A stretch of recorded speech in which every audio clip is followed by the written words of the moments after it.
In our stories today, you meet an inventor and hear the concerns of a community. We'll show you a national business and visit some unique animals. We're glad you could join us.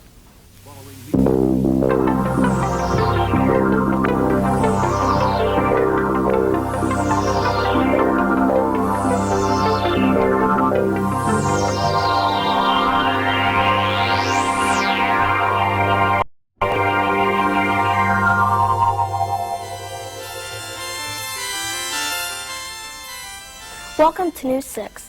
Today's program is presented by the 6th graders of Oakwood, Ohio. Sometimes it seems impossible to find unusual or unique things in your own hometown, but we looked around Oakwood and found all kinds of special things. Let's take a look at some. Bond Industries is a 10-year-old family business which produces handcrafted emergency vehicles. Some have gone as far from Oakwood as Alaska and the Philippines. It takes about 4 weeks to build a specialty vehicle such as this. All vehicles are constructed on a truck chassis. The aluminum cabins are welded together for strength. Then they are insulated with foam for temperature and noise protection.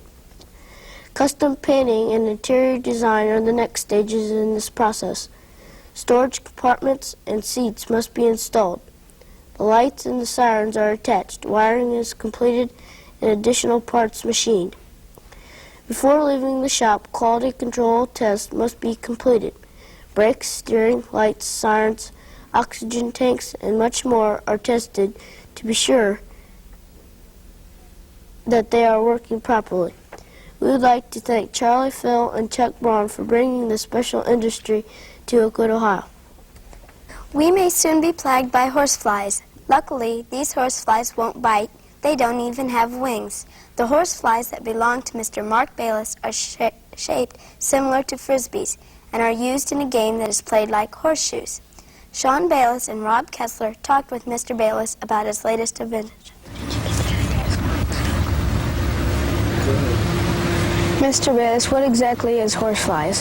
Horseflies is an outside game that combines the skills of horseshoes and the art of tossing a frisbee. How did you come up with the name? The name of horseflies, I just more or less put the two together. I couldn't come up with horse frisbees, so frisbee flies, so I came up with horse flies. Could we see a model? I don't actually have a good model. I've got a rough model like they do at GM when they carve a car out of clay. It's made of like a glass plastic. In other words, if it hits the ground, it's going to fall apart. But I've got a fiberglass one at home that we've took out in the yard a couple times and thrown, and it works. There is some skill to it, but it works. When can we hope to buy one? Whenever I can sell it. I have to get a hold of manufacturers and have them see if they want to buy it or not, and then they would have to market it. I understand you have a patent. Could you tell us about that?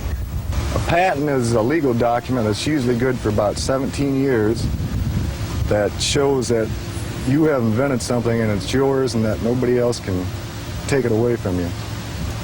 Thanks, Dad. This is Sean Bayless and Rob Kessler reporting for News 6.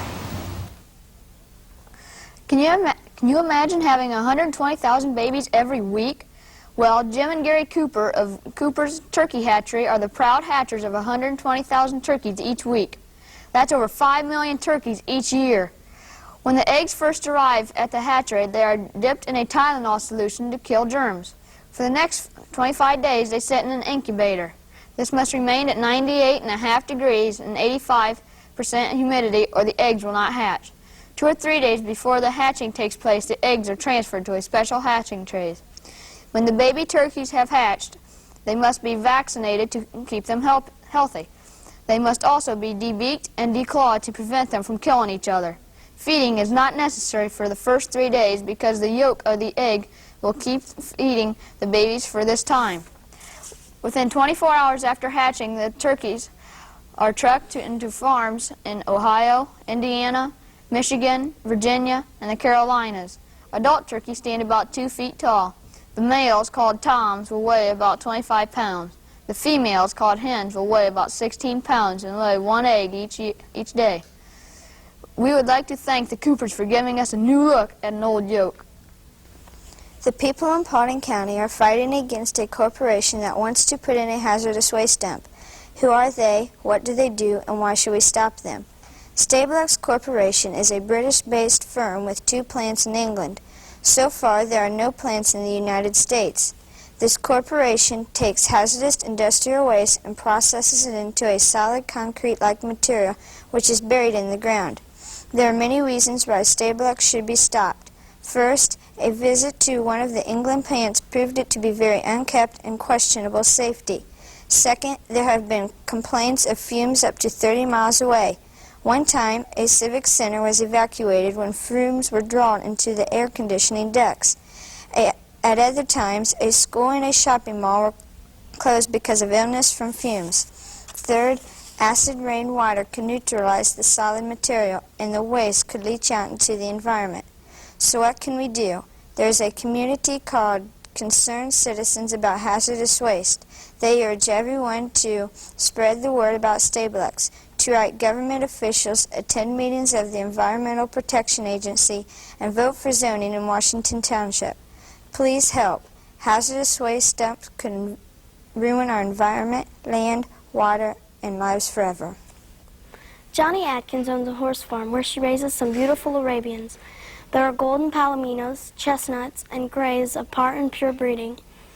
Johnny told us that it takes about 6 hours every day to care for all 10 horses, but that it's well worth the effort. She chose to raise Arabians because of their great beauty and gentle temperament. After spending just an hour at her farm, we could feel the warmth from these animals. In closing, we'd like to share a few minutes with you. Thanks for being with us today.